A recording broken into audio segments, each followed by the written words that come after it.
History of MMM, how it all began. Starting up of MMM, in 1989, Moscow Executive Committee in Leninsky District registered MMM as a cooperative society. It is in Russia. A few words about the leader. The MMM Cooperative Society was founded by Sergei Mavrodi and was one of the leading computer equipment distributors in Russia. Sergei Mavrodi, having a degree in maths, worked as a programmer and took part in the development of the first operating systems. Few words about his decision to make his own company is the fact that having worked as a simple worker from 8 to 5, he understood that freedom is the most important for him, because that work of 8 to 5 is literally a slavery. At any point, at any time, the company can throw you out and you'll be left without nothing, although you could have worked in that company for years and years. So he realized it. This is why he decided to create his own child, and he knew whatever his efforts will be, it will come back to him in form of dividends and income. Free of charge travel campaign. In 1992, the brand became universally recognizable after Mavrodi offered several times to all the residents of Moscow a day of free of charge travel in metro, Moscow subway. Pretty smart. Birthday of MMM. On October 20, 1992, the joint stock company MMM was registered. In fact, it is a birthday of MMM in the traditional form in which people got used to consider it. The shares of MMM on sale. February 1st, 1994, the shares of MMM went on sale, and people immediately began to buy them. Moreover, the company willingly bought them back on a new, higher rate, which grew very fast at about 100% per month. The company's principle today is always more expensive than yesterday worked perfectly. Few words about that. Why did he do that? As you might know, in 1991, the Soviet Union fell. So if until at the time of the Soviet Union, everything that there was in the country, like properties, different companies, or whatever that was bringing some goods, was national. So any person of the country was entitled to have a share of that production, of that company. Everybody was equal. But when the Soviet Union fell, what it meant is that all the companies, all the properties had to be privatized. So you can imagine there is a company, a huge company. People worked there for years and years. And at one moment, there comes a person and says, all that is mine. Yes, this was the case. And obviously that information, that laws about the fact that it was possible to privatize was kept only for a small group of people for obvious reasons. So a simple worker who worked in that company for years and years or all his life didn't know he can actually come and say by law that that is his. So what genius idea Sergei Mavrodi had is to sell these shares to gather the money of the people, and with this money to buy those companies. So basically, if a person has an MMM share, he would have had an exact share from the company that Sergei Mavrodi bought. For example, a company from oil and gas or something else. Obviously, he knew perfectly which companies are worth it and which companies were not. There was quite a battle there. So as you can see, his idea was great, but let's see what happens. Government is trying to hinder MMM's activities. Surprise, surprise!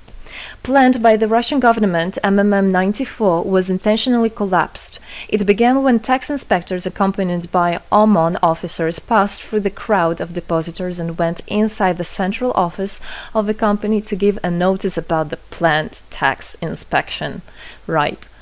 So obviously, the small group of people that I was talking about is the government people, is the people that have connections and so on. And they wanted, obviously, all that money, all those properties to be kept in their hands.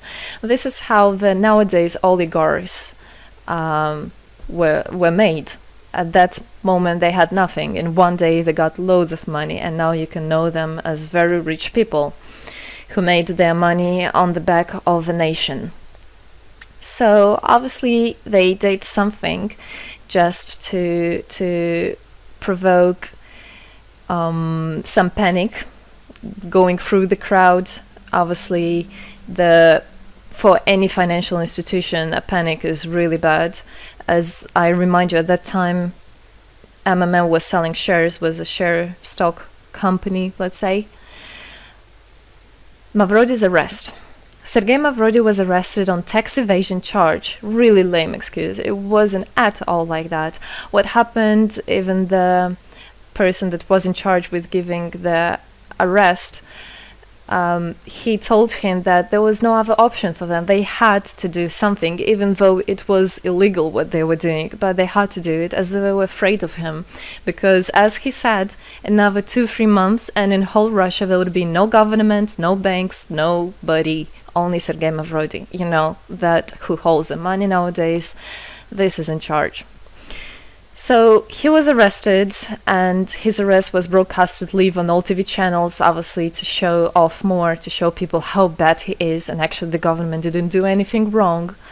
On the same day, there was a storm of the central office of MMM. The company was prescribed to recover 49.9 billion rubles to the budget. Huge money. The question about the money in MMM 94 is open, as no one still can give an answer where it is. The authorities simply turned a blind eye to it, although hundreds of eyewitnesses are ready to confirm, even under oath in court, that they saw 17 trucks take out cash through the back door. So unfortunately, at that time, there was no internet, no way, no bitcoins, no other internet wallets, and all the money were obviously kept in cash in the MMM offices. And the government took advantage of it. They just came, took it out, and then they said nothing. Moreover, they didn't say where the money went. They even made the way to make people believe that Sergei Mavrody was the one who took all those 17 trucks of money and disappeared. But obviously it wasn't the case. It was a simply lame excuse. Demonstrations against state authorities. August 1994. Thousands of MMM depositors affected by the artificial collapse of the pyramid protested and demanded to set Mavrody free. Actually, Mavrody could have used his powers and do huge, bigger protests, but he decided not to do that, as that would made as obvious a different protests of this type. Could be people injured or even killed, so he decided not to use people in this purpose. It was very noble from him to do that. MMM leader became a deputy. However, he found a way to get out of the prison. Being imprisoned, Sergei Mavrody had managed to register as a candidate for a deputy of the State Duma and was released from prison. He won the elections by a landslide and became the deputy of the State Duma of the first convocation. So, as a deputy in Russia, they have privileges. This is why, becoming a deputy, he was set free. The State Duma is against Mavrody. Surprise, surprise! The State Duma deputies deprived Sergei Mavrody of his deputy plenary powers due to his permanent absence at the Duma's meetings. That incident was the only one in New Russia's history. Sergei Mavrody wasn't interested at all in politics. It's not he hates politics, as he said it many times. So he became a deputy only for the reason to get out of a prison. That's it. He wasn't interested to go to at their meetings, as he himself considered as well the people there as being quite silly and not worthy to spend time with. But this was another lame excuse for them to deprive him by saying that he is absent. A candidate for presidency. The Central Election Commission registered the authorized representatives of the initiative group that had nominated Mavrody as a candidate for the president of Russia, but subsequently rejected a significant part of the signatures in the support of a candidate, and his registration was renounced. So, for obvious reasons, they did that again. They weren't interested into having a fair president, a fair leader on top of their head. Revival of MMM, January 2011. Sergei Mavrody renounced launching a new launching a new project of MMM 2011. Together we change the world. Previously, there were simply no analogues of similar systems in the world. The film about MMM, the launch of a project fell in the same time interval with the release of Russian film about MMM Pyramid, the plot of which is based on the eponymous book in which the history of MMM is disclosed by Sergei Mavrodi. So he wrote a book, and there is a movie which I highly recommend you to watch. You can find it online on YouTube. MMM is building a new, fair financial order. June 2012, the activity of MMM made a lot of banks collapse and a huge outflow of funds from deposit accounts happened. The system numbered more than 35 million members at the time. For obvious reasons, the fight against the system started. It suffered the same fate as MMM 94, eventually collapsed. So what happened? A lot of banks, as I already said, had a huge outflow, and another minus of the system of that time was that it wasn't really quite a community, because the money was still kept by the managers in MMM. So it wasn't the same idea as it is now, comparing it now, where people exchange money between themselves. You don't need to put it in a central account. At that time, there were central accounts, and it was again used by the banks. They simply blocked those accounts that they identified as being of MMM and took all the money away, and that's it. There were no other discussion about that. Again, huge loss of money. People lost a lot of money. Sergei Mavrodi didn't get all of them. It was again the banks that took the advantage of it. MMM 2012 is just the beginning. I'll be back. Sergei Mavrodi announced the launch of a completely new MMM, World Mutual Aid Fund, MMM community. It speeded up since the first day, showing crazy dynamics on new members' registration. It has been decided to send 10% of the whole turnover on payments to the affected members of MMM 2011. So again, another genius idea. In order not to make central accounts, in order not to gather the money somewhere, now the money are spread directly between participant itself. You can just check in your account online whom you should transfer the money to. So MMM now is connecting all the people between themselves in exchange, so that they can exchange the money and get benefits of it. It's amazing and it's crazy, but it is true. MMM is growing. Some short facts. 2012, MMM started its development in India. It had great, huge developments. 2012-2013, following India, MMM Bangladesh was launched as well. 2013, MMM Indonesia was launched. 2014, MMM Hong Kong. And it's not the end. MMM Global, 2014.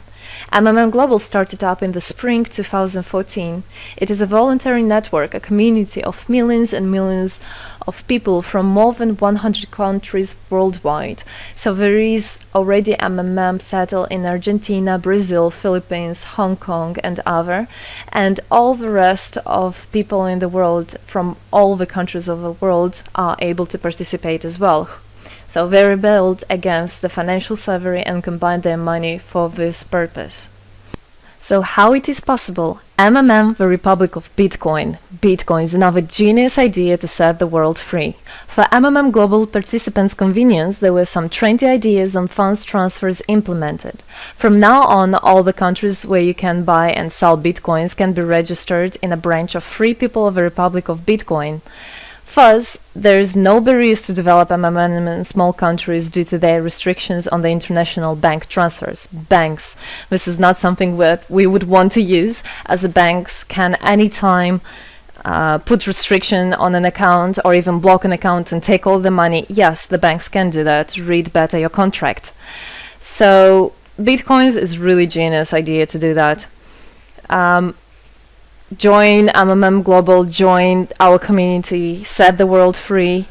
Don't hesitate, don't even think of going back, just go always forward. We are writing the history right here and right now. We are not going to be any more slaves working from 8 to 5, having pennies for that. We want to hold our own money and to get the benefits of it. I don't want a bank to use my money for their own purposes. I want us people, free people, to use our money, to exchange the money when it is needed, and to help each other. This is really a great idea. And join us, write the history here today with us, and together we will indeed change the world.